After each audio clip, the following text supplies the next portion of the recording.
Hold on, man. Getting things set up. 1 second. Who said that? I'm saying. Oh. So Okay. welcome back to On Your Hero. I have Butterfly Spirit joining me. And it's going to be just a second.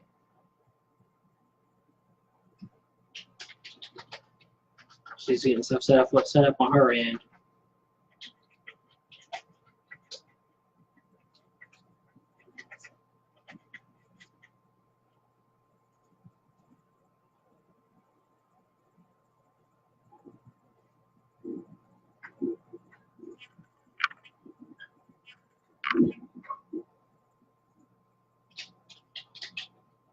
Black Love Part 1. Beginnings, right? Right? Yeah, that's what I'm doing.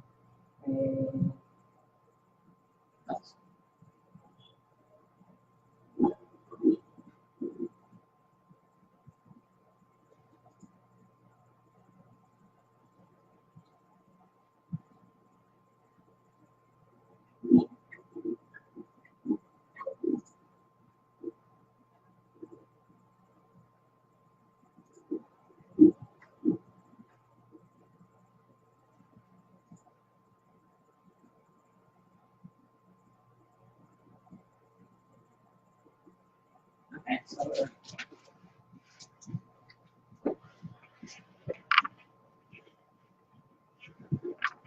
Boom. Almost right there at the 2-minute mark. yay! We're almost at the 2-minute mark. Okay, let me turn the sound up because I like to. Oh, there's one thing I need to get before we even get this video rolling. Because we're going to be talking there. The best thing to do is always have some water. Because I know with videos, I never have anything. I never like talk. Like, well, my mouth gets dry and all that stuff. So, drink a little water.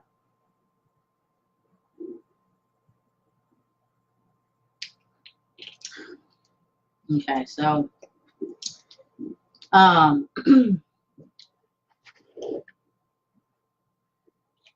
okay, so All right, who's starting? did you tell them what this is about? If y'all ain't seen the title, it's about black love. We was doing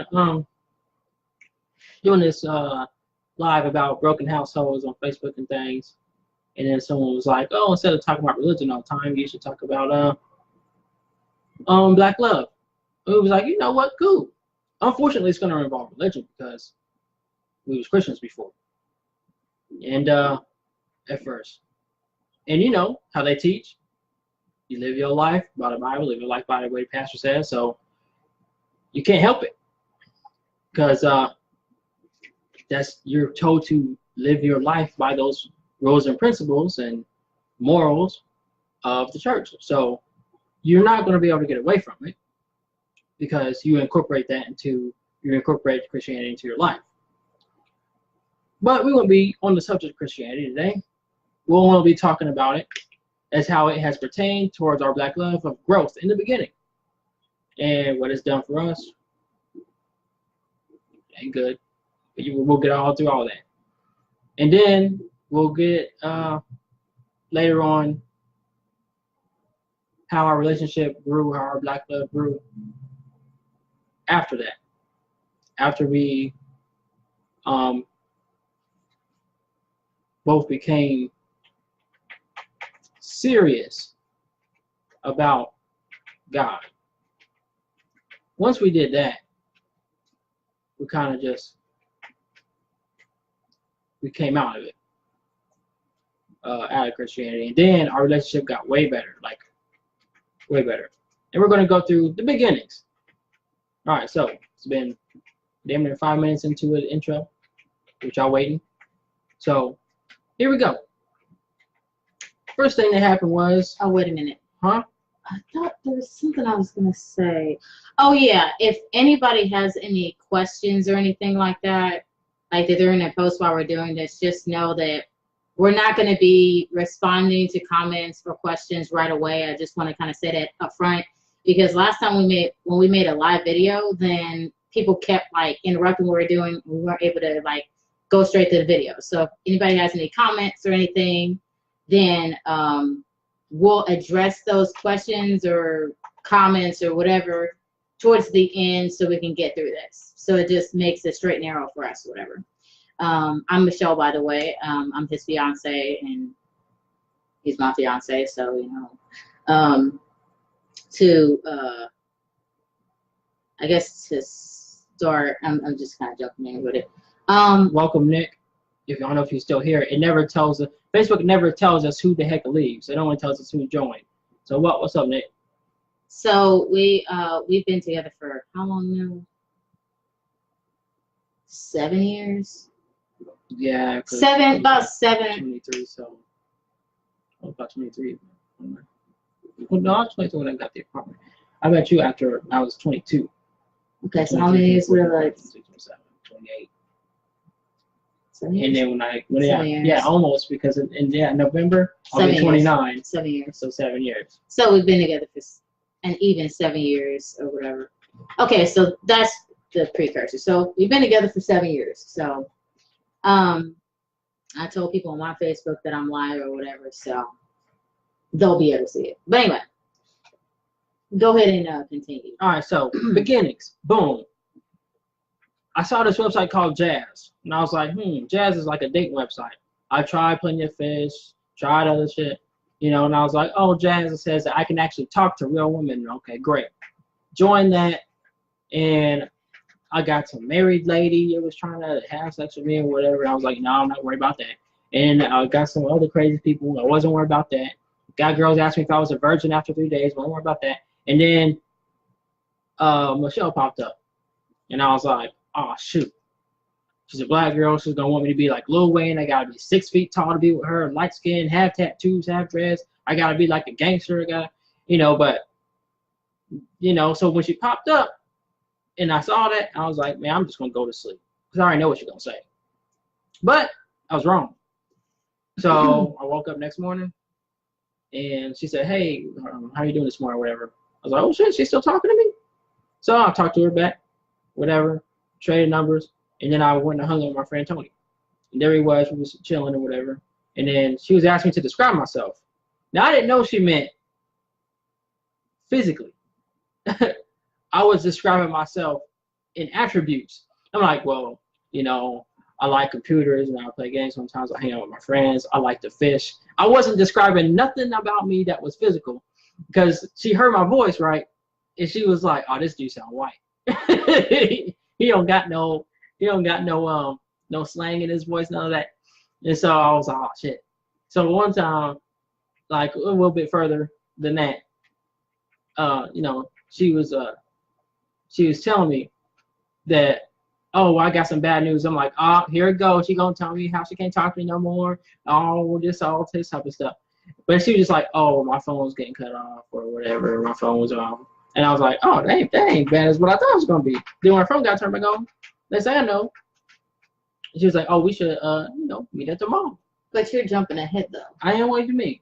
Because you talked about how you talked about the thing online, but then I didn't speak about my part about how. Oh, go ahead. So we're probably going to do just go. Jump back and forth, I guess. So basically, he got so how it worked was he was on Jazz. I decided to try Jazz because I tried Plenty of Fish and what was that other site? I forgot what the other one was. Everybody used to be on. They had eHarmony. I was on eHarmony, but you got to pay for that. They have freaking. It's the one nobody uses. Match.com. I didn't do that. They had Zeus. I tried Zeus with the Facebook thing, but that didn't. Then it had the Speed Date. That was fun. I tried that, but once you really get interested in a person, then they go to somebody else. As soon as you start to trade numbers, they always cut you off and they try to make you pay. Yeah, and then you never remember who the hell the person was, so it's like kind of weird. So it was another one, but anyway, because I can't remember right now. Go ahead. But anyway, it was the social media site before Facebook kind of popped up that everybody was on. MySpace? I think it might have been MySpace. MySpace was the big one before Facebook. Yeah, I think it was MySpace. I think it might have been that or something. Yeah, because I think it was MySpace. It might have been MySpace because maybe it was. All right, so what happened? So, basically, I used to have MySpace, but anyway. So I've gone through my share of Plenty of Fish, talking to people, and I didn't really find it very exciting. You know, I tried dating in my own, you know, like dating people in real life and all that, but that didn't really turn out. So I decided, okay, I'm gonna go online. So I found Jazz and I created a profile and stuff. And I noticed that there's people from different places. So I was like, hey, I want to find somebody that's like close to where I am so I can kind of meet them in person or whatever. So the thing was is when I set up my profile, I didn't specify like my sexual preference. So it was like something where I was I think it had me as like bisexual or something, when I didn't even know that that was a setting where you had to be you had to choose whether like straight or bisexual, whatever, right? So I ended up like looking for somebody in St. Louis, and then there was two people. So there was Anwan, and then there was this chick. And I was like, what the hell? So I was like, okay, well, since he's the only guy that's in St. Louis, hey, maybe I'll try talking to him, because I'm damn sure not gonna be talking no shit. This I ain't what I'm looking for. So what I decided to do was I decided to reach out to him. So I sent him a message, you know. Of course, before I sent him a message, kind of looked through his picture and stuff like that, or whatever. I saw he had different pictures and stuff. You know, he had this little gangster-like picture or something where he had this wave cap or something. And I was like, huh? Then I saw he had this, like, picture with like he was in a suit and he had, like, a ring on his finger. And I was like, what the hell? You know what I'm saying? What's up, George? And so I was just like, well, damn. You know. And so I sent him a message. And the message he's talking about, so he got the message at nighttime. And then after he got the message, then he went to sleep or whatever. Now me, I was actually waiting for him to respond to that message, which was fucked up because I had to wait till, and then I decided to go sleep. I was like, fuck this, I ain't about to be waiting on him, you know. So I went to sleep. And it's so funny because I went to sleep and I was in this room, my sister's house, because she had like another bedroom, whatever, and I was sleeping in her. And I went to sleep in the room and I was kind of like, I looked at the computer and I went to sleep, you know what I'm saying? And I woke up the next day and I guess I finally got a message back from him. And then we kind of started talking from there. And, you know, like he said, like I asked him about himself, you know, like, what does he look like, different stuff. Because like pictures, people can say they look like anything on pictures. But you don't know what a person really looks like. Because, you know, it could be some catfish shit or whatever. So, you know what I'm saying? I was like, well, describe yourself, you know. And I went to physically what he looked like. And then, let's see, he said something about that. You ain't here yet. Well, you didn't hear the beginning. We gonna hold them conversations until we done, bro. Well, we got you. And I don't know, because I ain't seen the video. Never seen that either. So, hey, bro, I don't got TV, man. I just got Facebook news or fucking. Well, it was on Facebook, but anyway, I'm gonna continue. Go ahead. So, yeah, I was just asking about, you know, what he looked like physically and stuff like that, you know, to kind of get a point for like how tall he was. Is he shorter than me? Not shorter than me, whatever. Taller, shorter than me, or whatever. You know what I'm saying? Or whatever. Because if we ever meet, then I want to make sure, you know, that, you know, if I go see him, then I know what his height is. You know what I'm saying? Basically. So, you know, he was just describing stuff to me about himself, but it wasn't like the stuff I was trying to hear. You know what I'm saying? So I was like, okay, you know, because I had questions in my head about what it was on his profile with like picture where he had the ring on his finger and shit. So I was kind of like, you know, asking like, okay, yeah, this and that, like, this dude married, you know what I'm saying, type of shit. I was you know, giving so her what's going straight job interview answers. on? Yeah. What do you mean by job interview answers? Oh, so what do you like? I like to fish. I like to swim. What you? I'm like, okay. She didn't say yeah. what do I look like. She I said think it was describe like, yourself. what is your, yeah, So- like describe yourself, and you described a totally different thing. I'm like a job interview, boy. Go ahead. So, I mean, we did start talking, so I did get his number or whatever, and he said he was hanging out with his friend. And then after that, then you know, I heard his voice, and I was like, wait a minute, this can't be him. You know, how the hell is this gonna be him? You know what I mean?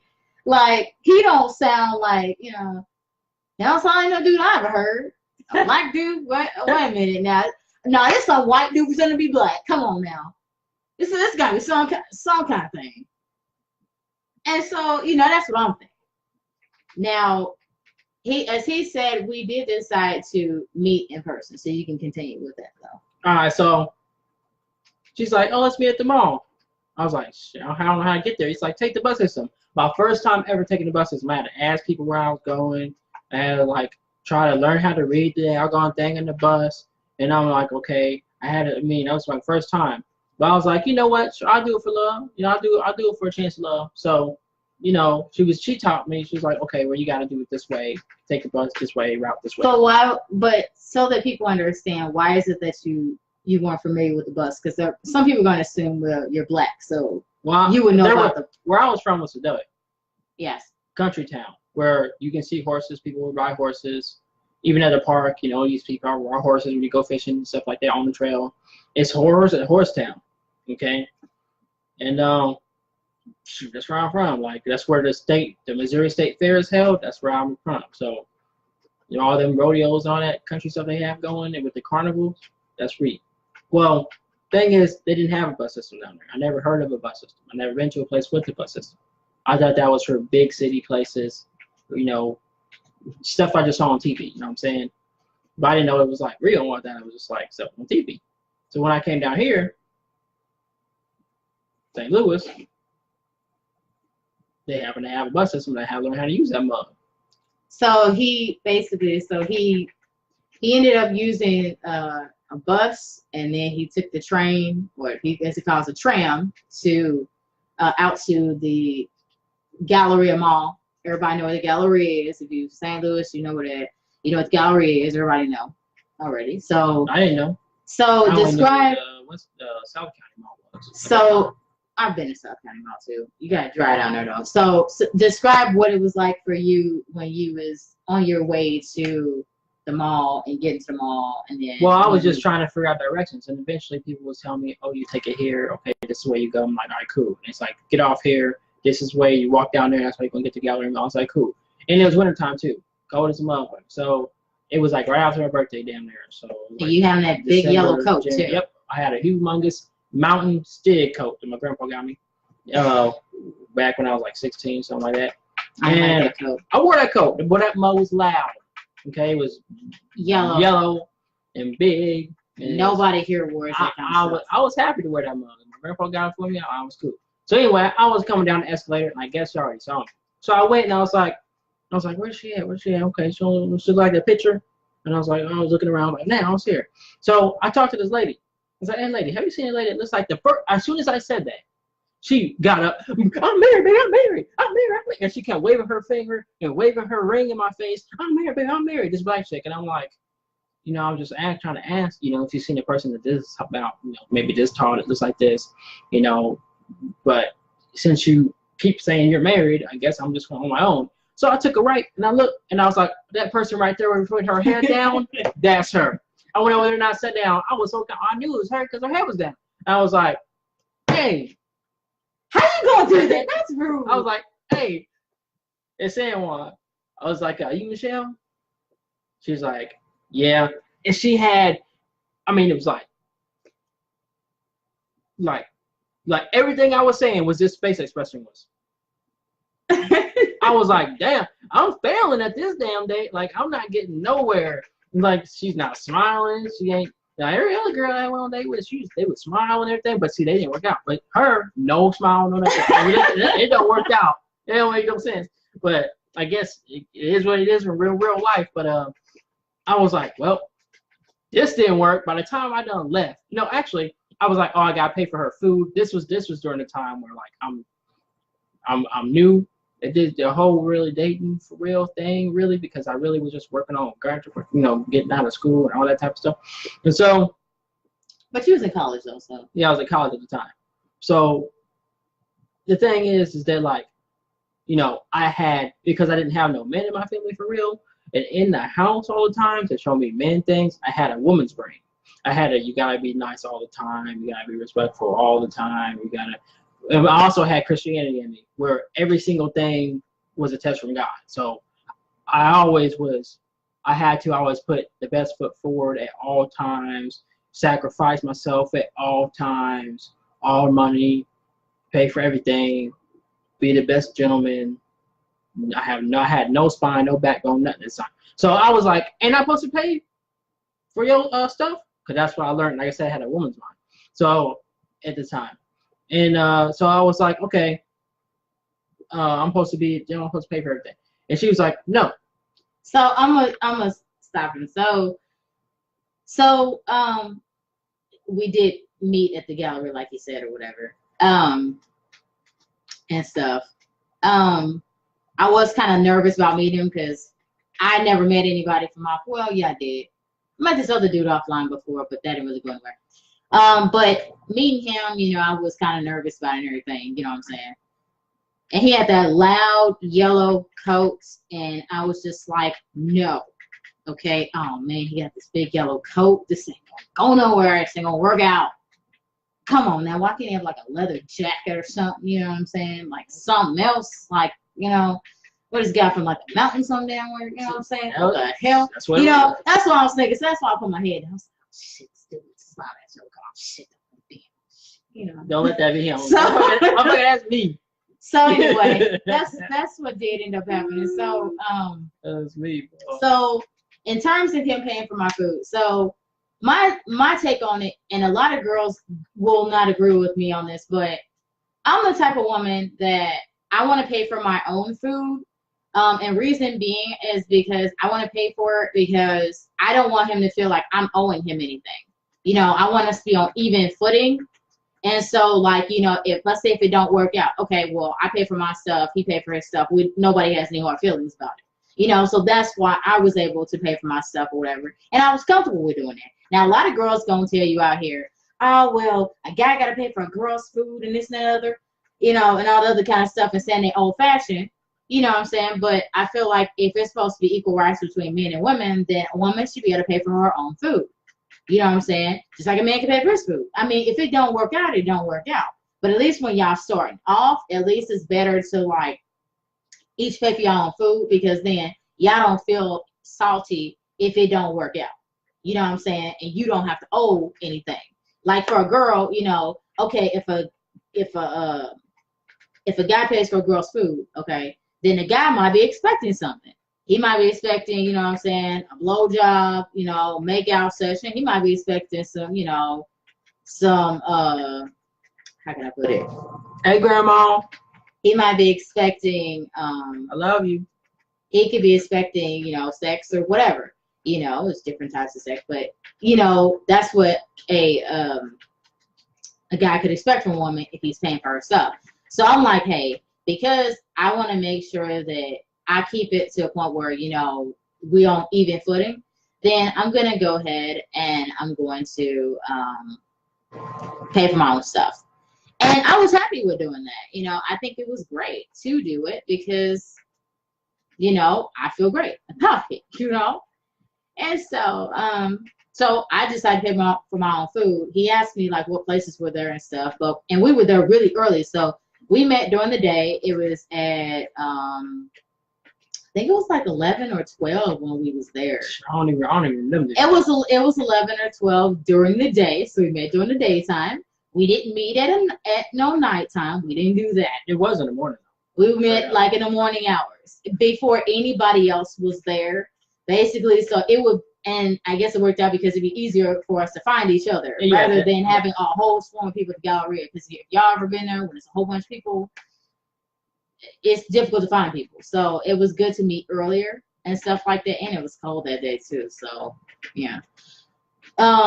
So you can go ahead and continue.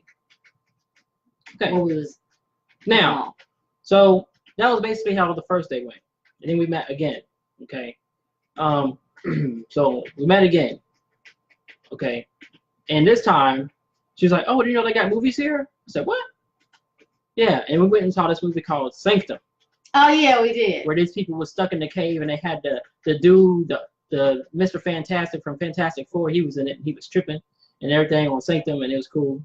Yeah, it was cool. I like that movie. And he was like tripping. He was like stuck somewhere in the cave. He's like, "You got any food?" He was tripping out, and we was just laughing. We was bugging out. Yeah, now the I'm gonna tell you something. The weird thing about that movie is that while we was watching the movie, at the beginning of the movie, there were some people up at the top, like this black girl and this black dude or something, and we was hearing stuff going on behind us or whatever. I guess he was doing something to her, putting his finger in somewhere, you know, type thing, in her vagina, I'm assuming, because we heard like squishy noises. Yeah, so I was like, what the hell? But I didn't say nothing. I didn't say nothing. Neither was I didn't say anything. But then like Michelle was like, what's that noise? I lost my shit. But we just continued watching the movie though. Yeah. You know. And I don't know. I don't remember much else from that other than that, and then we was watching the movie. I thought it was a great movie. Yeah. I liked the movie. So then after that. Oh yeah, because that was when we met that was the afternoon, because after that that happened, it was like nighttime. Mm-hmm. And you was gonna have to go back, I think, or something. Yeah. And that's it. Like that was pretty much it. Oh, wait a minute, but wait, that was when my brother and my sister dropped you off though. I don't remember all this. Yeah, because it was nighttime, and rather than him going back, because my brother and my sister because I told my sister I was going on to like a date or whatever. I was gonna be at the Galleria. When we got out, it was dark and stuff. And I was What's up, Sheridan? I think I told him no, I told my sister that I was like because my sister and my brother both knew that I was going on a date or whatever. And they was gonna pick me up, and then they asked me where Anwine lived at.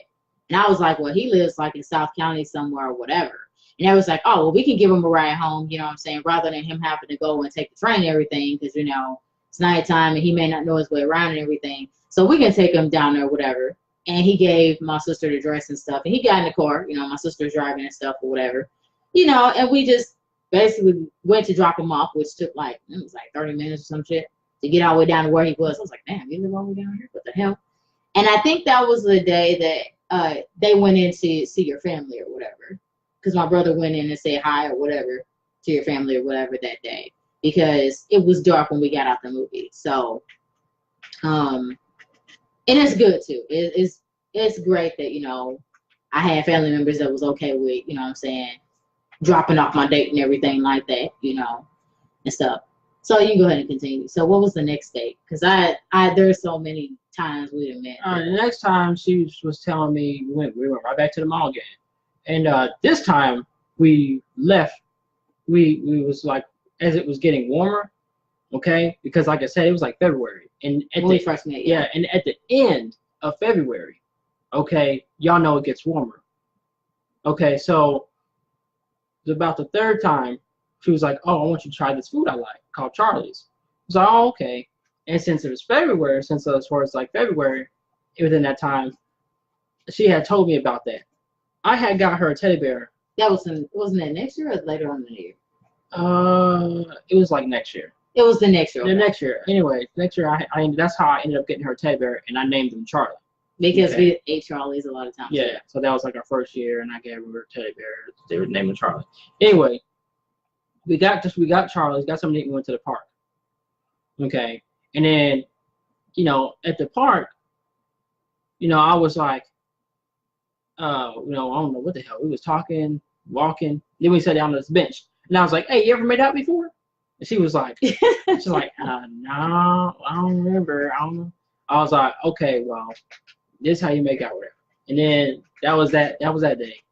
Okay, so I got my kiss in. She got her kiss, whatever. And then after that, shit, freaking all the rest of this kind of vague. It's kind of a blurred, okay, yeah. So after that part, we just kind of that was kind of it for that part. Okay, dating wise. So because so then go ahead. Well, okay, so the second year when you got me that teddy bear, that's when we was like, because you asked me what were we. No, and okay. That was the second year. She asked the second year. She asked me, you know, oh, so, and I didn't realize it went that fast, y'all. That went fast. I was sitting here thinking that like I was going slow. I guess I was going really slow. Like, so she was like, you know, so what are we? And I was like, oh, well, I mean, we've been together. Like, aren't we like? I didn't know it was something you have to say and establish. You know what I'm saying? So I was like, wait, aren't we boyfriend, girlfriend by now? And she's like, well, you ain't say that. You got to ask me. And I was like, yeah, because you assumed that we was there. There's something going on. I was like, oh, shoot. You want to be my lady?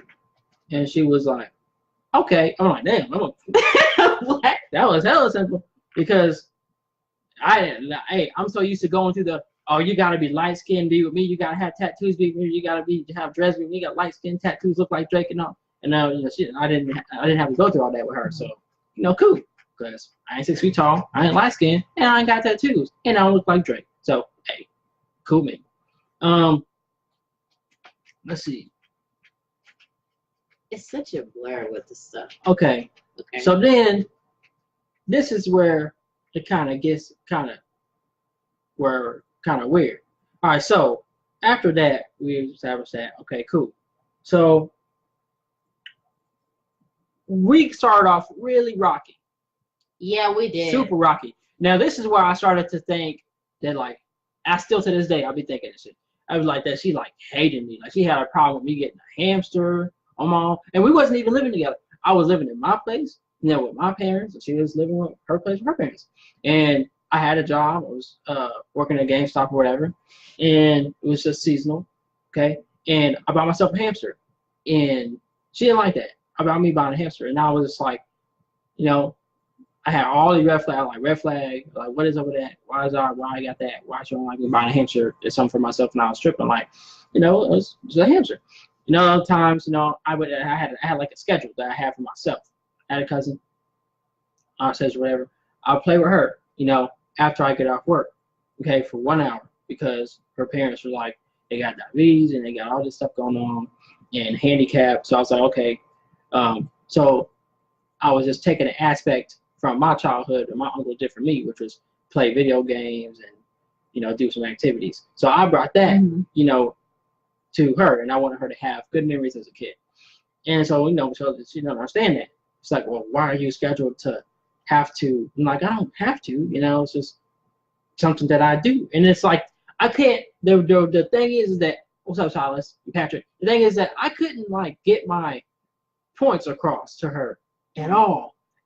Like, I mean, like, it's like, how do you not understand what I'm saying? And I just didn't understand that, okay? And so it just felt like she was just jabbing at me, like she had a problem with everything I was doing. I was like, man, she hates me. I can explain that. So when we first started talking first, y'all remember us, and a lot of y'all probably don't remember what I said because you guys first just joined or whatever. So when I was on Jazz, I talked about, there was a picture where he had a ring on his finger. So at first I thought he was married because he had a ring on his finger or whatever. It was like a gold ring or whatever.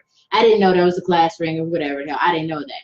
To me, I'm like, oh, he's married, you know, and stuff. And my thing is, I don't want to mess with married people. I ain't that type of girl. So, you know, I started to think that he was married because when in our phone conversations, what would happen is that he would refer to his cousin Anastasia, and I didn't know because he called her the baby, and I was like, the baby? Who's the baby? You mean you have a kid? So wait, does that mean you're married? You know, type of shit. Because as a woman, I'm going through these like trying to figure out what's going on, because I'm like, hey, if he's married, I'm back up, because I'm not going to be doing, you know, I'm not going to be dealing with that type of thing. So because he referred to his cousin as the baby or whatever, and I guess that's just the nickname that she's called by his family or whatever. So what I thought, you know, my thought process was, you know, I'm not sure if it's his daughter or whatever. Now I was told that that was his cousin. Now, one thing about it is I found out that she was his cousin or whatever. And I was like, okay, cool, you know. But one thing I didn't agree with was that I felt like his family was pushing his cousin off on him, because it seemed to me like they always wanted him to watch her all the time. And I'm like, well, what are her parents doing? You know, isn't it the parents' responsibility to take care of their kid? You know what I'm saying? Type of thing. Because I know for me, like my mom was always, when I was a kid, my mom was always like doing stuff with us. So it's one of those things where my mom was always there. Okay. So it was one of those things that I'm expecting a parent to be like that. So to hear that his cousin did not have, you know, that he was playing with her and stuff, I'm like, well, why isn't the parents being around her and doing this and that? Because I'm thinking he's the sole person who's taking care of her type of thing. And that's what I was thinking. So, and I didn't know, you know what I'm saying? So I'm like, okay, you know, maybe, you know, are they trying to push the responsibility off onto Anwine, or what's going on? So basically I just, you know, I overreacted. I'm going to admit that. Now, there has been things where his family has, like, I came across me that his family didn't like the fact that I commented about the fact that he was watching his cousin or whatever and stuff like that. And she's sweet and everything like that, you know, but they seem to have an issue when I raised that about the fact that he was spending a lot of time with her. And I'm like, well, you're not her dad, you know, so you don't have to spend a ton of time with her. You know, I didn't really put two and two together. He was really trying to do it to make sure she was, you know, having a good childhood and everything like that. I was just thinking they were pushing that responsibility off on him, type of thing, you know, because there's people who do that with their kids. Yeah, they put their kids on other people. At this point, she knows nothing of my abusive background. Yeah. And why I'm doing things the way I'm doing things. She knows nothing about my background. Okay. She thinks it's like I have a normal, you know, life and a normal upbringing. So this is why she's thinking like she's thinking, which totally makes sense. So, so I will admit that I did overreact about that. I think I overreacted about a lot of things, but I think the thing that really put gasoline on the fire in terms of our relationship earlier on in it is because of his family. I can't say that it didn't, because his family, like at first I thought his family was nice, you know. I thought the people were nice and everything, but then there were certain things that came up where, you know, they didn't seem to like me or whatever and stuff, and it was a lot of stuff that kind of was drama that came up, and that didn't make for it being very happy, and it made it, you know, very like rocky, so to speak, you know? Yeah, like bad.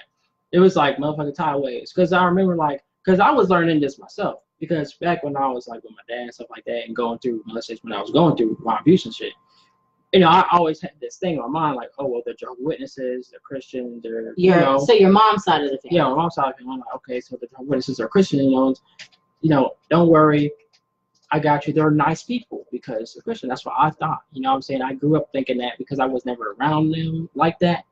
Not around them like that. You know, I just always thought that's what that means. You're this religion. This is how you're supposed to act. This is how I'm taught in church. So you've been taught in church the same way. So therefore, you're nice. You know, and that's why I convinced her. And I looked like a total freaking idiot because one time she got locked out of the house or she lost a key or something. I was like, don't worry, you can come spend the night at my place. You can sleep in the you can sleep in the basement, and I can sleep in my room. And I'm like, and the basement is finished basement, and my mom's down there. You can do my mama. It's like, don't worry, my people are nice because they're Jehovah's Witnesses and they're Christian. And that's not what happened. At 6 o'clock in the morning, there she was. I knocked on my door. I'm waking up, like, what the hell? And you know, I wanted to show her that, yeah, you have a safe place to come. You safe. Well, at 6 o'clock in the morning, it was her and my aunt, and I was like, boom, you know, just like on Metal Gear Solid, when you freaking turn the corner or one of them dudes see you got that exclamation mark, that boom, that's red flag, and then that's what happened, okay? And then I was like, what's going on here? And it's like, oh, well, it's time for her to go, whatever. I'm like, it's 6 freaking o'clock in the morning. What are you doing? Let her sleep. You know, like, and that's what your aunt did. And my aunt. And so this is my first, like, this is my first wake-up call that just because somebody says they're Christian, just because somebody says they're Jehovah's Witnesses, and just because they say they're religion, that does not mean they're nice. They could just be using that as a shadow to do their fuck nigga shit, to be mean, to bully others, while trying to remain protected under Christianity, or try to remain protected under my case, or their case, Jehovah's Witness, or Christian, or whatever. Okay, so that's why it was such a shock. So she ended up leaving, and I was like, you know, Sean, I'm really sorry. I mean, I really thought, with the whole part of me, with faith greater than the mustard seed, you know, that they were, you know, better Christians, or better Jehovah's Witnesses, or better whatever, and nicer people. And so I made me look like I was a liar. And that's one of the biggest things about me, is I do my best to not, I don't want to lie, because I don't want to be fake. If you lie, you fake. Okay. So my side of that was that I was over his house or whatever. So what happened was that I had hung out with Anwan until like nighttime, whatever. It was like 11, I think, that I hung out with him till like or whatever. Because I drove down to see him after I got out of school, and then spent some time with him into nighttime, whatever, till like 11. And then after that, then like I left, and then I went home. And the thing was that I guess my mom was asleep or whatever, and so like because she had fell asleep, then she didn't answer the door and stuff like that, and so I couldn't get into the door or whatever. And I was trying to knock as hard as I could, but my mom was asleep. I guess she was like heavily asleep or whatever. So I called Anwan and said, hey, well, I guess my mom was like asleep or whatever. So I guess you know, I'm trying to figure out what I'm supposed to do or whatever. And so he was like, well, oh, you can just come back to my house or whatever, because he had asked his family whatever, and they was okay with it. So I drove all the way back to his house, and it was like 30 minutes to my house, from his house to my house, and then 30 minutes back. So it was like, that was gas that I was wasting. So drove back to where his house was, and you know, I slept downstairs where his mom was and stuff, in a different room and stuff or whatever. His mom was really nice, you know, gave me like blankets, and there was like a bed down there too, like in another room or whatever in the basement. And so you know, and that night I was thinking, a thought crossed my head. I was like, you know, Anwan's family must really be nice people. They must really be nice, you know, really genuine people and stuff. And that's what I was thinking. I thought about that before I went to sleep, and I was like, wow, that's, you know, he's a really nice guy, real nice family. Wow, that's really cool, you know. But I guess I was woke up because I don't know what it was, but I woke up, and I think I don't know if it's that I turned the light off, and because I sleep in the dark. And when I was living with my mom, I slept in the dark. So when I was at his family's house, I turned the light off or whatever. I think it was like a lamp down or something. But then I think what happened was the lights came on. It was like, I think it was like 5:50 or something. And then his aunt was standing over me, looking at me or whatever, and the lights was on and stuff. And I was like, what the hell's going on here? Is something wrong? Like, is it some kind of emergency? What's going on? And then she's like, oh, well, it's time for you to go. And I'm like, what? What are you talking about? I'm like, is it morning already? What's going on? You know? And I was kind of confused myself.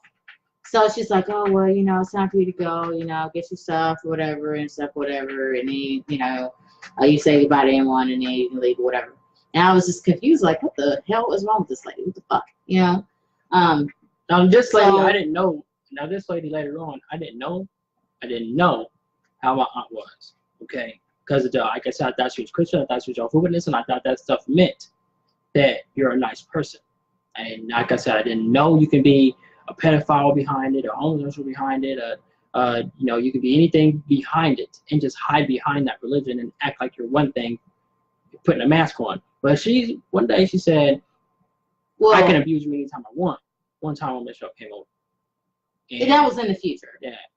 But further past this. But yeah, the thing did play out like he said. I went up to his room, his aunt was there and stuff.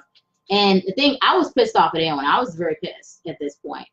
When we came upstairs and his aunt was like, okay, we can say goodbye to him and stuff. She went in his room, knocked on the door and stuff. It was me, and he woke up, it was me and her in his room and stuff, and I'm on my phone and shit. I was pissed off at anyone because I was like, how the fuck could you have me be in a situation where your people, you don't know your people enough to, you know what I'm saying, say that, you know, oh, well, my people really ain't that cool. Because I was blaming him because I assumed that he knew his family. I'm like, well, okay, you've grown up all these years, surely you know these people. You know what I'm saying? Type of shit.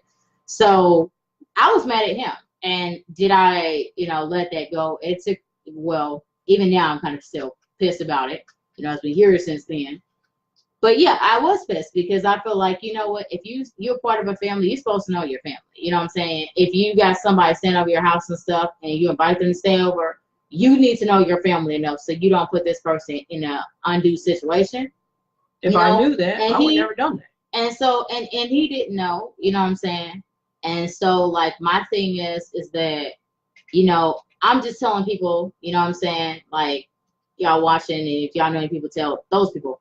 But, you know, know your family so you don't put another person, like, if you got, like, a girlfriend or something like that, or boyfriend, whoever, don't have them come into a situation, you know what I'm saying? And I will be serious, like, with your family. Be straight up with your family, like, hey, I really like this person, and I don't want you to F this up for me. So, you know what I'm saying?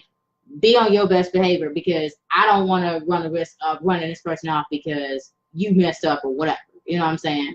So, you know, now at least that. The reason why I didn't know this because I wasn't around them enough, because this is what happens when women have children that just want child support, or they just, you know, they want to pressure a man to marry them, or they just doing it for like Facebook pregnant belly pictures and stuff like that, and the child is there and they're going through, you know, being pulled, being with the dad, being with the mom for a bit, being with the dad for a bit. You don't know your family, and then sometimes being dumped off on some aunts, you know, until they can get their stuff straight to come back and pick you up again. You know, you don't know your family members like that. You just assume that whatever religion they are, that's what they follow. So I mean, like with that, yeah, I was upset about that, and I think that particular instance, the instance with his cousin, where I was like, well, you shouldn't be watching her, this or that other, with him watching his little cousin and stuff like that, you know, and like there was a lot of instances where like me and him was like arguing about, because I was like, well, you know, you're supposed to know this is a success and then whatever. Now me, I didn't know the situation. And, you know, at one point I was like, well, I feel like your family is just like basically controlling you and all this other kind of shit or whatever. I'm like, well, you know, aren't you going to tell them to like step off type of shit? Like, you know, you're a guy, you're a grown man, like, you know, where's, you know what I'm saying? Like, where's that? Now, we did have an argument where we was outside his house. We actually did. And I did push him over the edge. I actually did. Because I think that was something that he kind of needed to hear, you know? Because he was in the mindset of, you know, like he said, the female brain or whatever and stuff, because he was around a bunch of women, then he's over here doing what they want him to do or saying what they think is the right thing to say. And because I was a Christian, for me, everything, why are you looking serious? Oh, because it's a serious situation, bro. Especially when, because I remember this part about her being outside. Okay, by the way, what's up? What's up, bro? There. Anyway, the thing is that like, I look serious because I kind of go through the memories of the emotions. I was happy at first, you know, first we would have joined the first, but I'm gonna go through certain facial expressions because certain things put me in certain sets of vibrational energy, and now I'm gonna be feeling. All right, until we get back to looking a little happier. All right, so the thing is that when Michelle was out in the front yard and she was getting real angry, wherever, I was a good guy then, really good. Okay, like I said, everything was a test from God. I have to say yes to everything. I can't say no because everything is a test from God, and I don't want to go to hell, and I don't want to have no problems. Okay, because I was Christian. So that's what my backbone was, 0. Okay, had no backbone, had a female brain, all that. So what happened was that something within me knows myself though. Okay, I know that I have a certain limit. I can stretch for only so long, and then I'm basically cutting you. Okay, so what happened was that I said, Michelle, if you do this, I'm going to change. The nice guy that you know that's accepting everything you say, that's not arguing back, that hates arguing, was like, eventually that will change. I'm not going to put up with this forever. It's like, if you do this and you make me actually yell and scream outside and holler back at you, you will have a different person in the future. And I mean, it took a while to get there, but I got there. Well, so she kept arguing, and she did it. She got me hollering and screaming, and I was like, okay. Boom. First argument. Big one. And then on my mind, I'm like, why ain't she left me yet? Like, she fucking hates me. yeah, that particular argument, like, I felt like, you know, I think I was in my emotions about the stuff with his family so much so that I was just like, you know, either you're going to tell them, like, this is this, or you're just going to be, you know, because he was a big defender with his family. Like, because he was thinking that they were good people, whatever. He thought that for a long period of time. Because I seen the bad. And so, since they weren't raping people and they weren't, like, using the Bible to rape people, using the Bible to molest or do that, or using the Bible to abuse you or burn you or hit you with boards with nails in it, you know, and puncture you and make you stand in this corner and squat, you know, all these different things. I've seen the worst, so I thought they were nice compared to all that shit. But you kind of found out that the aunt in particular wasn't really. Yeah, I didn't even know. And another time she came over, whatever, I was right with her, you know, and it was like family problems. So it was like, yeah, and it was, you know? It was family problems. I mean, through the years, it was a lot of, it was problems with his family, and I think that's something that I still like. Like one time, I told Michelle, I was like, look, you can leave if you want to, because this was shit even though I wouldn't put up with. And I'm like, look, if you don't want to be with me, you don't have to. You don't have to deal with this. Well, I wasn't expecting to be like that. I'm very sorry. Here's the thing about it is that I didn't blame him for what first I did, but you know, when it all came, you know, when I was thinking about it, it was basically I was saying, well, you know, I like Elon, but I don't really like his family that much, you know what I'm saying? And I was more so holding out for him, you know. Now I think that one thing that was beneficial was when we one thing that I think was beneficial in our relationship was when we start going to the hotel or whatever that we would go to, and we could be by ourselves instead of being around his family. I think that was something that helped. Which reminds me, we didn't talk about the fact, when did we go to the hotel anyway? I forget. When we decided to start going. We went for an anniversary. I think it was we went for our anniversary. She was in like this red dress, and I was in that picture might still be on Facebook. And I was in this light brown suit. But during this time, I was like, okay, I can't be with no dirty, unorganized person. I can't be with no unclean. I can't do that. So I was like, I'm gonna see what it's like to be in a hotel with her to see if she's a clean person. And I always saw that, okay? I always saw that, and I thought, okay, cool. Okay, I'm going to be able to live with this person maybe in the future, because they don't seem to just dirty your place up and be disorganized and all the time. So when the second anniversary we had as boyfriend and girlfriend, so here's what we decided to do. So how long was it before we decided to, what was that? Because that was when we decided to be sexually active. So was that the second anniversary? Yeah, we was like trying to make it. It was the second year. Yeah, the second year. The second year. We decided that we would have intercourse, I guess. Yeah. Whatever. And so, you know, lucky for me, my dad was like, hey, if you're going to have sex, you need to use condom on this and that. Boom. Okay, so the whole thing was before I did this, okay, like I said, I was a Christian. And I was like, man, if I have sex before I get married, I'm sinning or whatever. And my church was telling me, oh, if you wait until you get married to have sex, everything will be right with the church. everything's going to be right with your life, and everything's going to be right with God, and God's going to have everything be right for you. Now, I never had that shit, and I never heard that shit because my dad got married and they were not together. So I was like, what? Your mom and him. Yeah, my dad and my mom, and they wasn't together. And I was like, okay, my friend told me his dad and his mom, they got married and they're not together. Okay. So I'm sitting like, okay.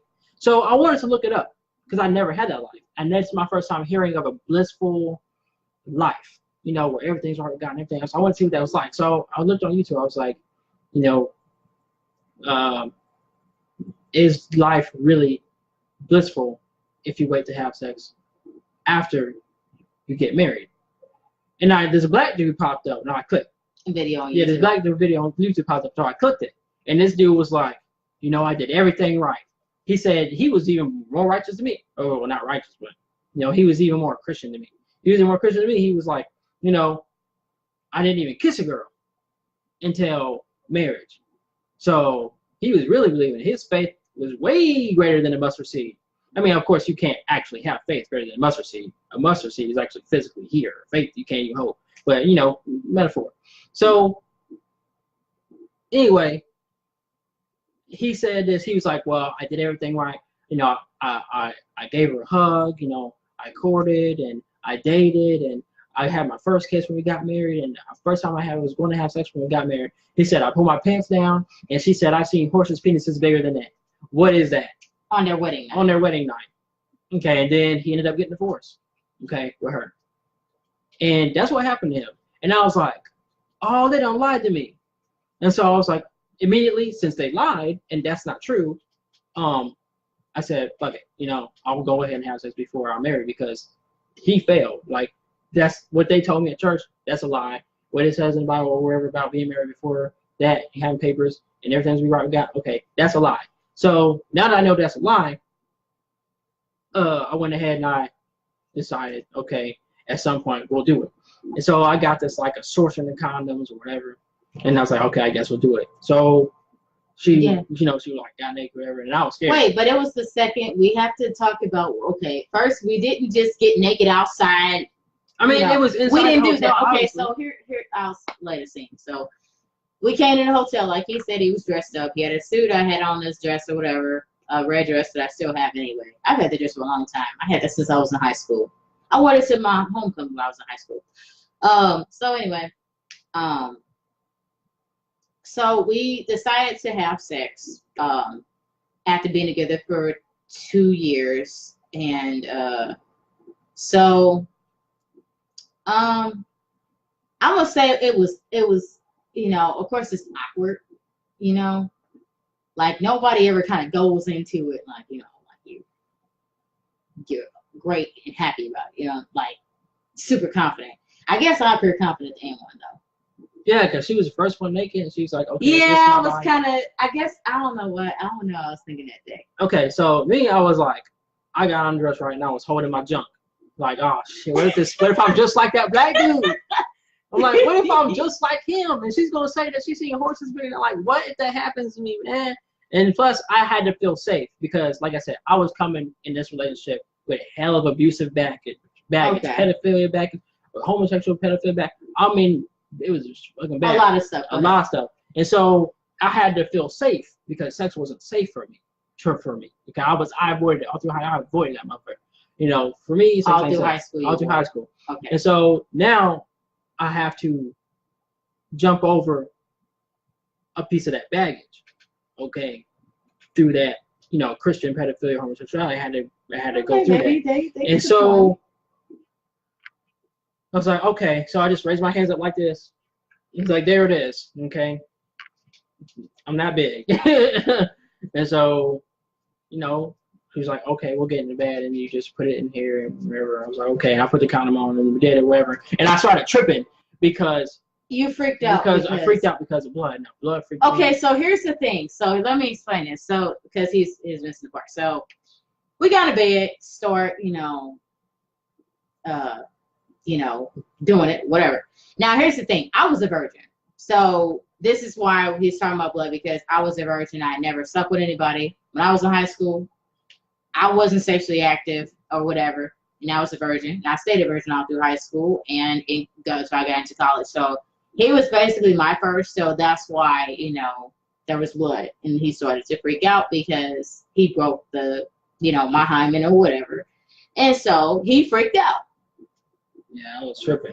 And Because I was like, oh shit, you're in pain. You're in pain because blood equals pain for me. Like I said, oh, the back. because I said, ow.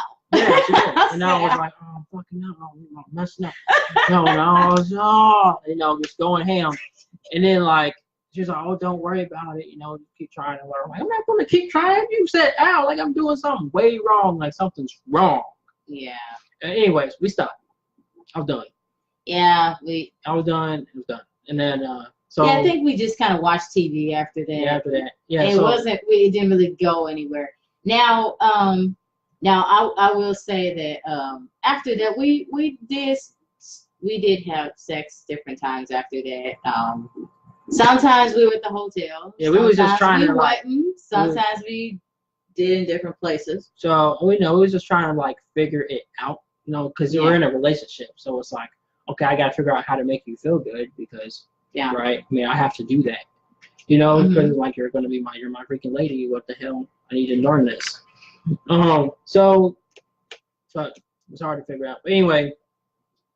So then basically after that, my family was like, oh, we're gonna move, and Michelle found this job for me. But before you moved, okay, so you had your room or whatever. So at where his family's house was now, I'll be honest, that we did do some stuff at his family's. We actually did. Okay. We did, you know what I'm saying? We was grown though, you know what I'm saying? We, you know, teenagers, but we was doing stuff though, you know what I'm saying? So, you know, this is Black Love, so I'm being honest about it. So we did do some stuff, but a condom was used, you know. Of course, I was on birth control too at the time. So like, you know, there wasn't going to be having no kids. We weren't doing all that. You know what I'm saying? We was actually protecting ourselves. So I want people to know that we weren't just jumping in the sheets and, you know, without a care in the world type of shit. You know what I'm saying? So we were actually protecting ourselves and stuff. Yeah, we got checked. Michelle. Oh yeah, so I had him get checked because I was a virgin, so I had never really had a reason to. But he's a guy, so I was assuming he probably been, because he told me he had dated some girls, so I was like, oh okay, well he probably slept with him and shit or whatever. He had this instance with this one girl before he met me or whatever. I forgot. Yeah, some girl named Chrissy. Guess what? From Plenty of Fish, like I told y'all. Yeah. That didn't work out so well.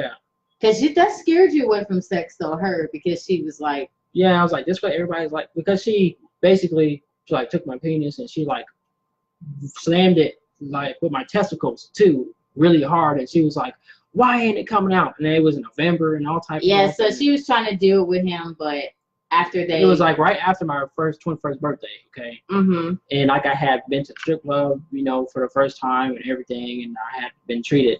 whatever, it was like 2 days after that, and you know, I had a condom on or whatever, and she was like, oh, she got on me, she was like, do you feel anything? I was like, no. I'm like, I'm cold. Oh, when you was trying to do something. And I was like, I don't feel anything, and she was like, well, I feel something. I'm like, I don't fucking, I'm cold. And she was like, well, I could give you a blowjob or whatever, but you'll ejaculate too fast. You'll go too fast. So you'll go fast. I was like, okay, okay. And so I was like, at that point, when she took her hand and she was mad because I wasn't ejaculating, she was like, why ain't it coming out? And she was just like meat grinding my testicles. And I was like, I want to go home. I damn near threw up. Okay. Yeah. It's like you can feel it in your gut. I was like, I'm damn good. So that was the experience I told her about. Yeah. That's why I got checked. When I got checked, they take this really long Q-tip. And they take your penis and they go, boom, real quick. They give you a quick jab in your penis. I was like, I was screaming. It was like, okay, get this dude some Motrin. They gave me 2 pills of Motrin, and I was cool after that. Now, for her, I was like, you know, why don't you get checked, whatever? She was like, oh, well, I don't got to because I was a virgin. I was a virgin. I never had any reason I like you. No, I'm like, okay. Well, yeah, because you had sexual experiences with people, like, you know, I didn't have anything like that where I was like, you know. So I was probably being like, you know, kind of petty or something. But yeah, I knew that I didn't have intercourse, like, so it wasn't something where I would be like having that happen, you know. So yeah, I did want him to get checked, and yeah, maybe I should have got checked. But then again, because for me, I had an issue with like yeast infections and different stuff like that, and bacterial infections. Then I already knew like they would be checking all the time, so it wasn't a big thing. So I knew, okay, I can't have anything because I've never been able to do. So, of course it's not going to be going anywhere, type of stuff. So yeah, I did have him get checked or whatever was, for him before I was going to have sex with him and everything. But that was before we went to the hotel and had sex or whatever. Which the sex was kind of wasn't the best experience, but yeah, because like in my mind, I was still, I said I was still Christian. I was like, oh, I'm sinning.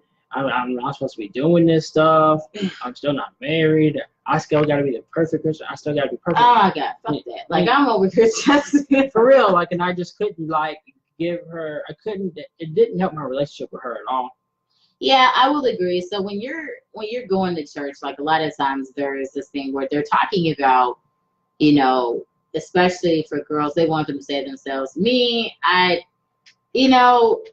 wasn't really the type to follow through with that and stuff. But like I said, I was a virgin all the way through, till I got to college. So, I wasn't like the girls I went to high school with. The girls I went to high school with, well, they was on dudes and everything, I can tell, okay? Every year at my school, I think like, what was it, 6 girls that got pregnant, but I think really there was probably like, 3 times as many or 4 or 5 times that many girls that got pregnant, but you just didn't notice or whatever. Now, my senior year, I finally realized that a lot of those girls, like, it was 6 girls a year. I finally realized that, but yeah, when it comes to church, they're always saying, oh, you need to do this, you need to do that. Now, the reason why I even continued to do it was, 1, I wanted to strengthen my relationship. 2, I didn't know anything about sex for real. And 3 was because every time I went to church, they always told me I wasn't better than nobody. So no matter how hard I try, I ain't better than nobody. So it's like, well, fuck, if I ain't better than nobody, well, then what the fuck am I doing trying to get, good girls in college for? Why am I trying so hard? If I'm never going to be better than the freaking people that abuse me, and I'm never going to be better than nobody, why the hell am I trying so hard? So it's like, shit, might as well go ahead and have sex. So I'm never going to be better than the freaking dude who's, who's out there sleeping with a whole bunch of girls and out here being a player. If I'm never going to be better than the bad boy, or better than the gangster, or better than that guy, then I might as well just do what the fuck I want to do. If I'm never going to be better than nobody. They always say I'm never going to be better. You're never going to be better. You ain't better than nobody. So basically in church, they tell you you're a sinner and all this other kind of crap. And they'll tell you that. So that basically, that's what inspired me to just go ahead and keep on having sex without being married. Because I'm not no better than nobody. I decided to have sex because I'm going to do what the hell I want to do. I got family members that are Christians and stuff, but my thing is I never really felt really strongly tied to it anyway. There's aspects of it. Yeah, I was Christian, but then there was aspects of it I was just like, well, okay, I'm not supposed to do this or that because of the church. Okay, they ain't helping my family. They ain't paying our bills. What? Type of shit. So I'm like, no. I'm like, okay, when I'm ready, I'm going to do it. I didn't have the same thing that he was conflicted with. My thing was just, okay, I'm going to, have sex when I want to. And I didn't consult any, I didn't pray about it, nothing. I just went on and said, hey, I'm going to do what I'm going to do. I did. I was asking for forgiveness every fucking day. Every time, every night, every day, because I'm saying every time I was in the bed, oh, God, please forgive me. Please forgive me. God, I didn't think it was, I think it was because, like, I was in situations when I was growing up where, God didn't show up or Jesus didn't show up or anything when I was growing up, when I went through having the lights turned off and not having any heat at home, not having any food and different stuff. So because of that, I was like, well, you know what? I'm going to just go ahead and do what I got to do personally, because all this glory stuff they say in church, I know people like to believe it and stuff. And hey, if it's something for somebody else, that's fine. But personally, it didn't help in, for my family. And I had a live where me and him was talking about it. And then people that was on my Facebook, they was like, oh, mad about it and shit like that, but it is what it is. Like, no, they did show up and make my life better. You know what I'm saying? Like, okay, I would think that it would be better because, like, so when I was born, my dad was trying to become, so basically my dad he wanted to be a preacher. Okay. And he was told if he gave this really great sermon in church that, you know, he could become the preacher and stuff long term and everything, and he had make money, blah, blah, blah, right? So what happened was my dad got this great speech, you know, everybody liked it and stuff. My dad worked on it a lot. And you know what? Instead of my dad being picked as you know, the preacher, pastor, they gave it to some other dude.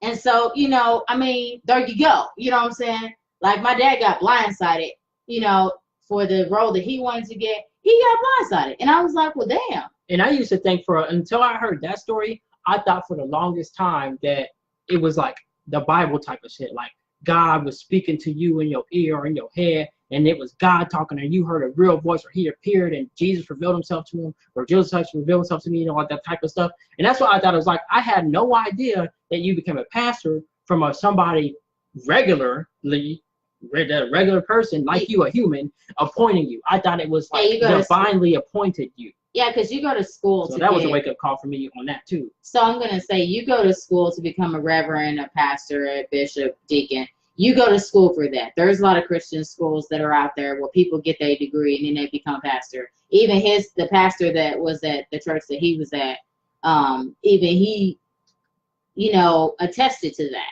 Okay? Yeah, and that was my first, that was another wake-up call. It was another red flag. Boom. Like I said, I met a girl solid. Boom. I was like, okay, what is that? So you mean to tell me you're just feeding me, you know, stuff like that? But where the hell was that? So, yeah, I mean, we kind of jumping around, but when it comes to it for us with our relationship, I'm going to progress it. So, yeah, it was with the part where why I was conflicted with the sex and why I was so bad. I wasn't, you know I wasn't conflicted. Because I wasn't giving her the best I could, because I was always, I was either in it or out of it, in or out. I was like that, and then it was very hard for her to figure out where the hell my emotions were. And that's a tough thing too when it comes to you have a person that's conflicted like that, and I didn't really have an understanding. Now I will move it forward because I will say that like, so he had moved to his family's house and stuff like that. Now with his family, the thing is that they don't really, you know, like me solely and whatever, but you know, they how they are. But, you know, that has some bearing on our relationship, like I said earlier, that, you know, your family can wreck your relationship. Especially if you know, your significant other is coming over your house, you know, and stuff. It can be like that, okay? So he moved a couple of times. Now, here's the thing that was the straw that broke the camel's back pretty much, which was why we moved into the apartment you guys see us in now. Reason why is because we were involved in an accident. So what happened was he had his job at Micro Center, and what happened was I was coming from school. Well, basically what happened, the conversation was that it was snowing and it was going to be really bad or whatever.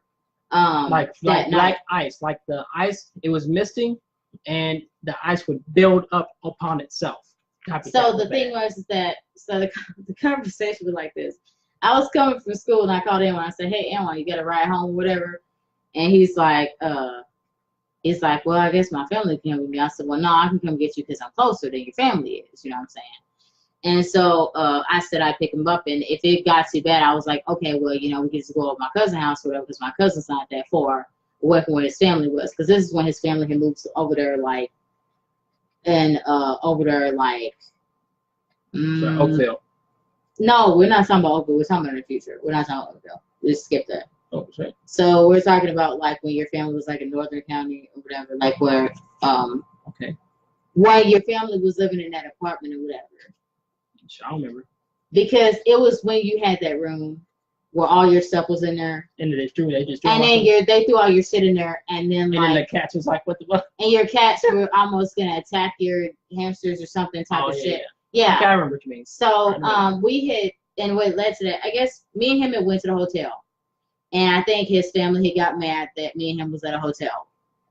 And so he had his stuff or whatever, and they was mad at him. And then they was like, well, you need to come and get your stuff or whatever. They was like mad or whatever. Because I guess they was moving and whatever. And they was like, oh, we got the truck, so we need to get here now. So, okay. So that was not before. Well, anyway, go ahead with that one. Okay, so they was like, we got the truck and you get here now. And I was like, dang, I'm not supposed to leave, the hotel until like 12. Then I can finally leave. So it was super early. It's like 6 o'clock, 6:30. I get there and they lied to me. Well, 7, yeah. 6:30 woke So up and then something. 7, yeah. And so I get back home. To help them move, and they lied to me. There was no U-Haul truck to put anything in. So they lied, and I was like, "Where's the truck?" And there was, like off Men in Black, like that roach guy was like, "My truck," I was like, "Where's the truck?" And they was like, "Oh, no, don't get smart, whatever." And so I was like, "Okay, but why'd you lie to me?" And they moved, and that was when they moved or whatever. Anyway, it was icy. Okay, so we're getting back to snowing. the accident. So what happened was I picked him up from his job micro center. Now the thing where they moved, his family's moved a lot of times more than I They think moved necessary. when it was icy and it was snowing. Okay, so During the they summer. always do that all the time. They seem to always move Move in the winter. Yeah. So thing was, I picked him out from micro center, and because I was coming from school, and I thought, okay, I can drop him off because his family at this time they didn't live in South County, they lived in the northern county or whatever, not too far, like over in like Florissant area or whatever, And so what happened was we was driving down, so I knew that it was getting bad, but I was like, okay, let's take the highway because at least the highway will move faster, so we won't have to deal with stuff. We got on the highway, boy. It was like really, it was not the best condition. It was ice, it was snow and everything. And it was slow. It was going, first it was going fine, and then it got slowed up and stuff, and then like, it was just a mess. Now, what happened was we was trying to come off of I-170 going to Him? no, it wasn't Hamlin. We was trying to go to 270 or whatever. I-70 to like we were going towards like 270, yeah. Because I-70 ends. So you're gonna have to choose whether you go this way or that way on 270. So what happened was that we was driving and we was on I-70 and we was passing the exit. So the airport exit, we passed that, and then there was Hanley, and then there was Berkeley. So we decided to get off of Berkeley. So because it was just really bad and we saw accidents and stuff, it was horrible. So we decided to get off. So we got off real slow coming out down and stuff, and it was ice, black ice, everything. And we came off real slow. I'm like, okay. And we had saw somebody else go down and they was fine. But, they got lucky. We was going down the exit real slow and stuff or whatever, off to the side, trying to go really slow and stuff. And then behind us, what happened was we was thinking, okay, we're going down here, we're going to get down here real easy, whatever. And I was thinking, okay, we need to just go down the streets now, whatever. And what happened was that this dude in this truck came down super fast and hit the damn car, like hit the back end of my car. And I was like, what the fuck is this dude doing going so fast? You know what I'm saying? Now, it was scary because I blacked out, so I didn't know I was screaming and everything like that. He was the one that noticed that or whatever. Yeah. The thing. And the crazy thing about that is that, so here's the thing. We got into the X. We was in after the truck had hit us or whatever, right? And the car, where my car was facing the wrong way because it spun or whatever. We didn't hit the guardrail. We just ended up in the middle, turned the opposite way, the wrong way for the exit. Okay. So instead of going down like this, our car was like this, the wrong way towards the highway. So if somebody's coming down this way, we would face this way. Okay.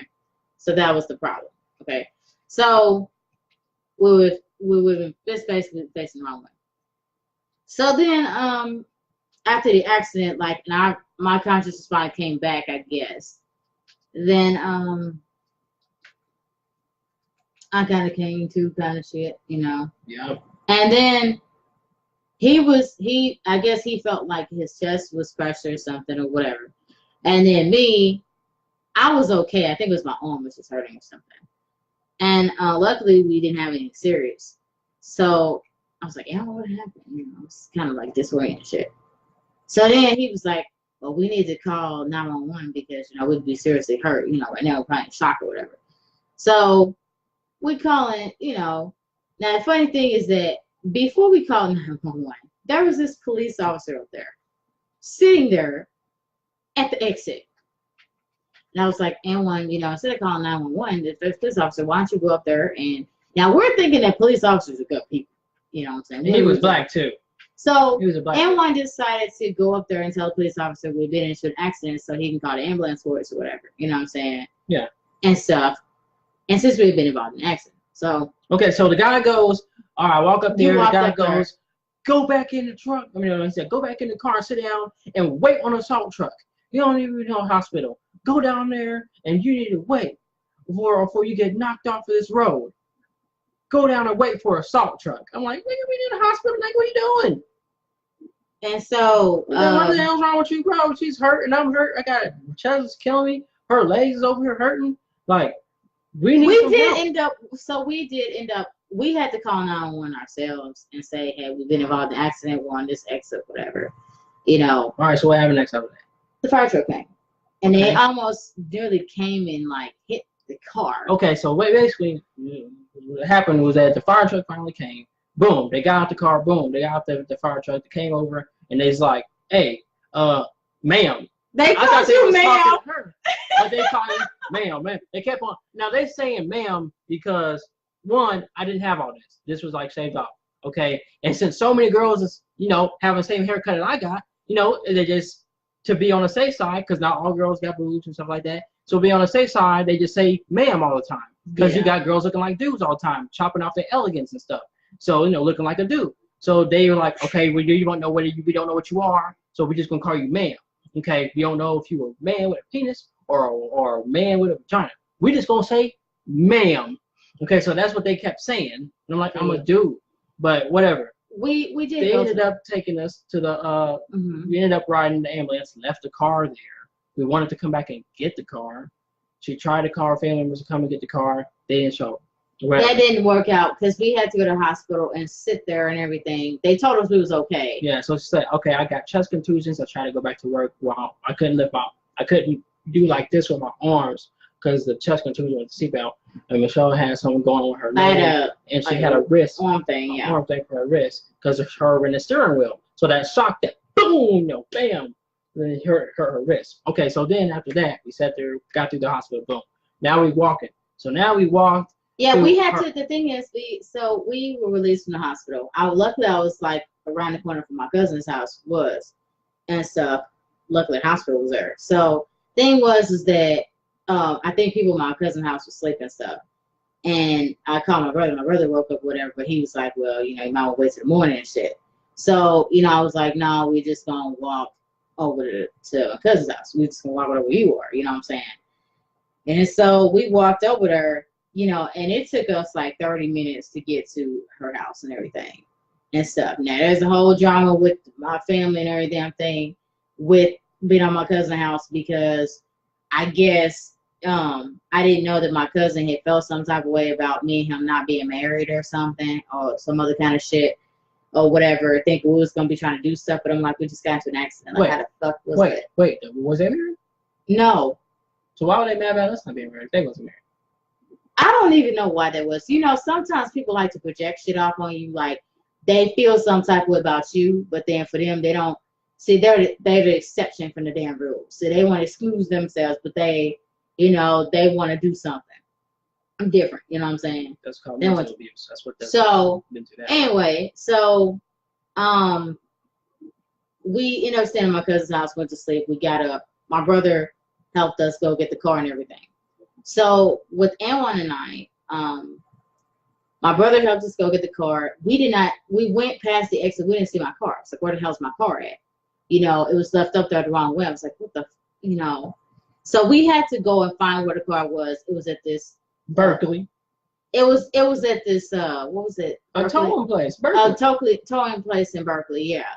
And then it was terrible because it was snow in my car and everything. It was wet, and I was like, the fuck. And then everything, I was like, snow in my trunk and everything. Oh, what the fuck? It's like, because we've been in there trying to get some papers. Yeah, I guess they was looking for the title and everything. And one thing about me is I do not leave my title in my car. No, I don't leave my title in there. I'm just gonna say this. I don't leave my title in my car because I don't want somebody to take and try to sell my damn car. So I keep my shit with me. You know what I'm saying? At home. So if I gotta prove it's my car, damn it, I'm gonna have it at home.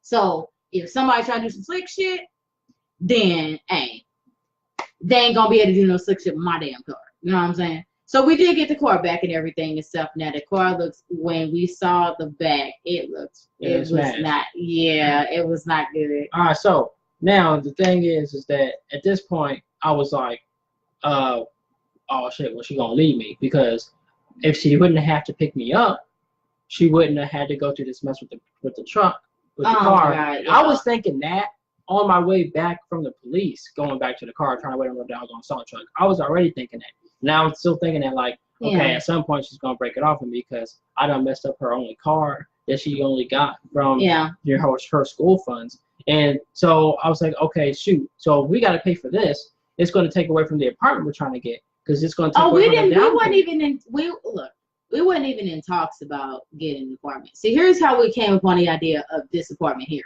But we had the money though. But we weren't talking about that. But let me explain what happened. This is what happened. After the accident, we had gone through, like, in our relationship, we went up, down, everything. Okay, we went through a lot of shit. Okay, so what happened was that even though my car was totaled or whatever and stuff, and it didn't look the best in the back or whatever, then like I still decided to drive my car. My dad was like, go ahead and drive your car. You know, you still drive it. It still could go somewhere. It's fine. You know what I'm saying? So I'll still continue to drive it. Now, the fucked up thing was when I was in college still. And there was this white girls that was like laughing at my car and shit like that or whatever. These chicks they probably got babies and shit probably. And they probably afraid to even step outside and shit now. Or whatever, because they're fear of being judged by people and shit, or whatever. But they thought they was laughing and shit, but I'm pretty sure they ass got their harm and shit. So, me and Aaron decided that, I think it was like a weekend, so it was a Friday, so we decided to go to a hotel. Now, normally we would have went to the hotel, the Extended Stay America, out over there in Westport and stuff. And we went to the one on Craig Road. So there's two on Craig Road. We went to the one that's next to, like, the Quick Trip, usually. But what happened was that since we had an issue, we didn't have an issue. Thing is, we tried to go to the hotel at the Extended Stay. And then they gonna say some shit like, oh, well, y'all banned from this hotel or whatever. I was like, the fuck? So we went, you know what we did? We did the next best thing. We went to the hotel next door. Red Roof. Yeah. So we went to the Red Roof. Oh, she brought, like, she had a dog like named Pooh, and it was just awesome. But that was, I don't think we brought him with us this time. Oh, we did. We found those bacon strips. That was just a cool. That was a different time. That was a different year. That was in the past. So we went to the hotel, the Red Roof Inn, and we just decided to sleep because we were exhausted with, like, all the stuff that had been going on, all the stress and everything. And so we slept. I remember this now. We slept and shit, and then we woke up after some hours. You know what I'm saying? Okay, next happened. And then after that, I started having a conversation with Anwan. I was like, Anwan, you know, I'm having problems with my family. You having problems with your family and shit. We might as well get our own place. You know what I'm saying? At least we'll be together and shit or whatever. You got the full-time job. I got this part-time job. So we can make something happen with, you know what I'm saying, the money and shit, so we can live in our own place. Now, this is where I was tripping at her. I was like, Michelle, you not going to like eating Roman noodles and hot dogs. You know you got to have exactly what you want, when you want it, how you want it, you know, and it's got to be, you don't care if I got just $3 left in my name. You got to have what you got to have, and you're not going to want no freaking Roman noodles and hot dogs, because we're going to be living on a cheap-ass budget, and it's going to be a ghetto budget, and you ain't going to like that shit, you know? And so she was just like, you know, oh, I can handle. I'm like, come on, you want exactly what you want, when you want. You don't care if I got $3 left in my name. You want what you want. Come, you are not gonna eat no Roman noodles and hot dogs. That's the ghetto meal. What ended up happening was that we did decide to get the hotel. When it was all said and done, we decided to do that. I was like, and it'll be fine. We can just eat Roman noodles and hot dogs for, you know, one day, and then I'll get paid, and then we'll have money for food. So Lisa, what's up, Amber? Right. So we did. So the thing was we was looking for an apartment. So we was looking around for an apartment. I did a lot of looking around. So first I was talking to my sister about the fact that I wanted to get an apartment with Anwan. And my sister was like, oh, well, why don't you have your brother live with y'all. That way, you know, y'all have more money and stuff. So my sister was saying we should get like a 2-bedroom apartment or whatever. And I thought about that, but I was like, you know, I really just want an apartment with me and him. You know what I'm saying? So we can be together and shit. And so I made the decision there was this apartment, we found about this place called Apartment Exchange. And they had apartments and stuff from this sign that we saw driving down the street. And so we went up to the place where they were at, and we found out they had some apartments. And they said, oh, we got some apartments. And we was looking at the list or whatever, and they had one around in Maplewood. And so, where we live or whatever. And so, what happened was that we saw that it was cheap. You know what I'm saying? It was like, what was it, $465 or something. And I was like, oh, that's great. You know, hey, we can afford that. You know what I'm saying? We can do that. So, I was like, now I knew that my brother, I wanted to consider my brother, but I was like, well, yeah, but if I wanted to be an apartment with me and him, then why shouldn't I just go ahead and see if me and him can get an apartment? And if we can't get an apartment ourselves, like we can't do it, then we'll include my brother. Now, was my brother happy about that? Probably wouldn't. But it turns out we got approved for the apartment. And I was happy about it. And we got the apartment. We've been here for a little while, you know, some years actually. We've been here about 4 years now. Because every place that we went to was 3 times the rent. But Apartment Exchange was like, okay, it was 2.5 times the rent. And it was like, okay, well, we'll take your school funds and his full-time checks, and we'll match them together, and we'll give you the place. So he had to put the deposit down, which is like $465, and I think. Yep. And then we had to pay for a month of rent and stuff, and that left him with nothing. But hey, we got the place, okay? We got the apartment. And the crazy thing was, I told my mom about the apartment. I told my mom, I'm like, well, Mom, I'm gonna be moving out, you know, because me and N1 got an apartment. He put the deposit down and everything. We paid for the month of rent, so I'm gonna be moving out. My mom was like, what? What do you mean you moving out? What do you mean you moving? Are you sure you should be moving out this and other? You know what I'm saying? You know, my mom, I love my mom, you know what I mean?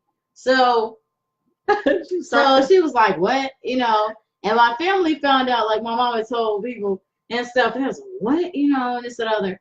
And stuff. My brother and my sister, they weren't too happy about that, you know, type of shit. But now I was relieved that I was moving into a place because, you know, I was in my 20s anyway. So I was like, damn, I should have been and got a place. You know what I'm saying? But now I'm finally going to be able to do this. You know what I'm saying?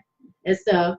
And so for N1, I don't know what his side was. What was it like for you when you Well, when I was like, all right, well, I'm moving out. You know, I'm getting myself. I'm moving, and they was just all of the, you know, the person that mainly paid the rent and stuff for everybody to live. You know, she was basically like my other aunt, not the one that said I can abuse you anytime I want to because I'm older than you and I can abuse you anytime I want to. You're not that one. The other one. So, anyways, she was like, you know, oh, stop wearing. You gotta put some shorts on. Or you go, stop wearing shorts. Put a shirt on. She was just trying to get as many last say-sos in that she could. I guess that made her feel good to just, you know, bicker and stuff like that because I was moving.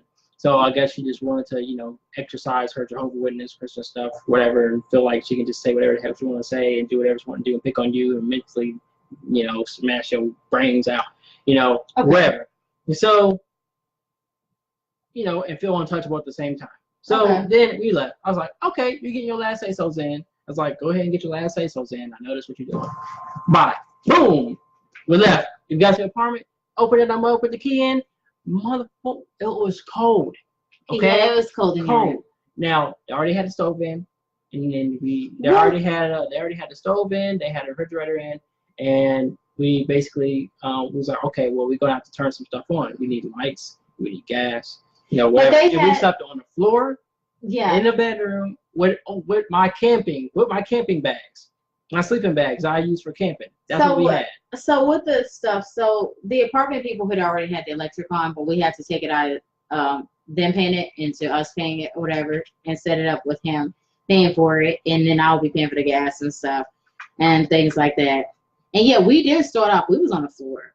We was in the sleeping bags. So we was, but. Hell, at least it was our own place, damn it. That's what it was. I said, it was our place. I said, hey, Michelle, you hungry? She said, yeah.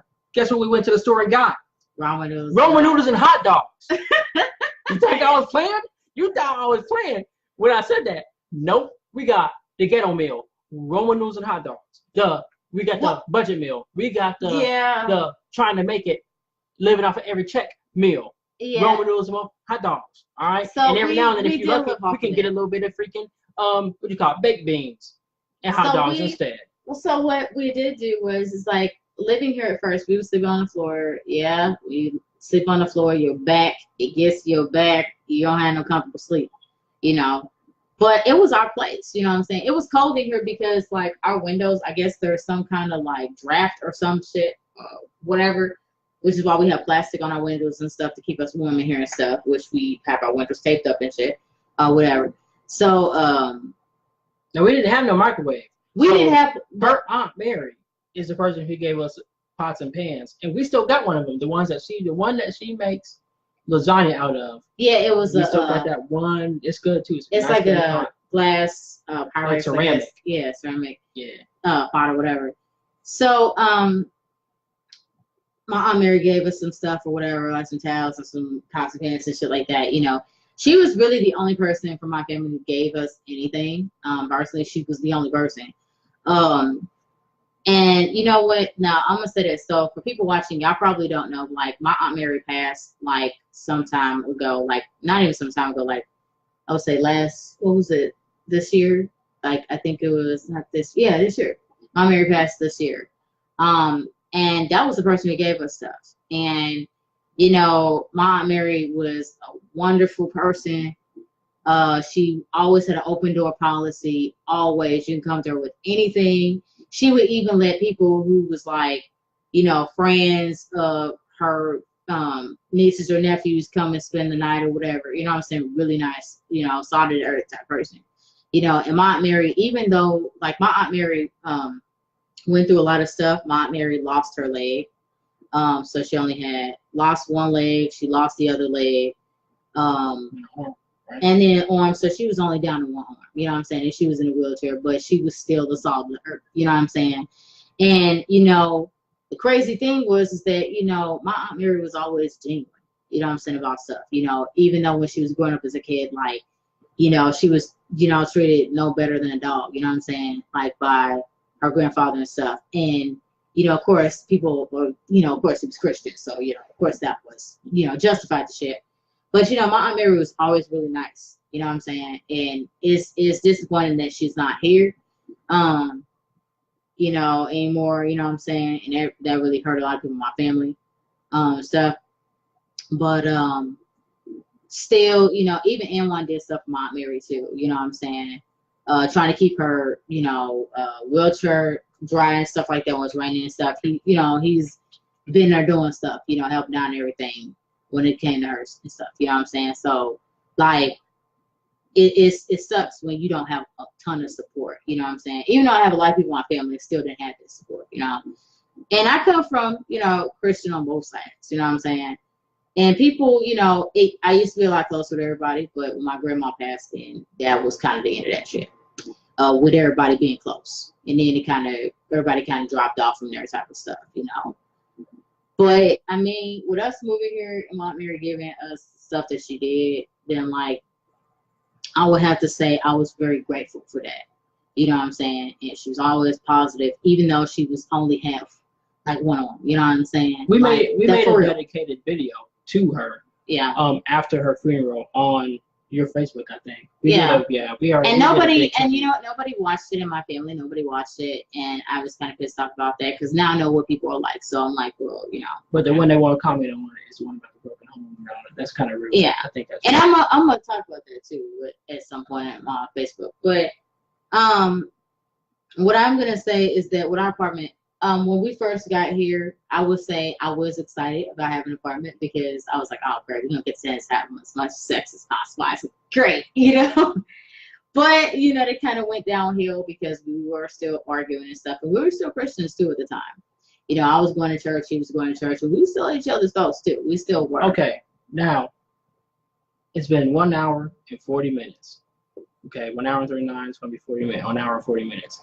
I want to save that part for part 2 because this is where we discover ourselves. Oh, when we moved in. This is where Christianity we're gonna has the biggest here. effect on our relationship, and Jesus and God has a humongous humongous relationship impact because like we don't apologize with each other. We just go and we repent. So we we'll talk about it that. gets You know, real we'll talk about that bad next here. time. Okay. We'll talk about that next time. We discover so much about ourselves on this with living together. But next time. So that's gonna be Black Love Part 2. Okay. It's called Black Love Part 2, Moving In. So Okay. we'll do that. So we're We'll gonna do end that. this video. I'm grateful for the people that did watch and stuff like that. For joining anyway. I'm very appreciative of that. And then we will do another one. I don't know. We'll probably do it next. We might do it tomorrow. We might do it next week. I don't really know. But you know, if you don't get a chance to catch it, then it will be on N1's Facebook and I'll probably also on his YouTube channel too, which is N1 Your Hero or whatever. Yep. And stuff. All right. So real quick, like we said, we're gonna keep our word. All right. So We're gonna take a look at what the comments say. Okay, so George said, "What's up, Brody?" He said, "I ain't trying to stop the conversation, but how do y'all feel about Kanye meeting Trump?" We don't know. We ain't seen it. I'm gonna say this. My honest thing about Kanye meeting Trump, I haven't seen it, but my thing is I don't put much stock in the kind of stuff with, you know, with politicians or celebrities. I mean, that the stuff is all set up anyway. So like that's why I don't really get really caught up in that shit because it's not really real anyway. It's just fucking staged. So that's why I don't really devote my energy to that. And then Derek said, "Why were you serious?" You kind of explain why you're serious. And for Derek, he already said, "Why was I serious?" I already explained why I was serious. Thank you, Samantha. You joined really late, and we leaving actually right now. But part 2, like I said, Black Love Part 2. We'll be coming out with that later. Moving in. All right. Peace. Thank y'all for watching. Bye. See y'all. Got it. Go ahead and hit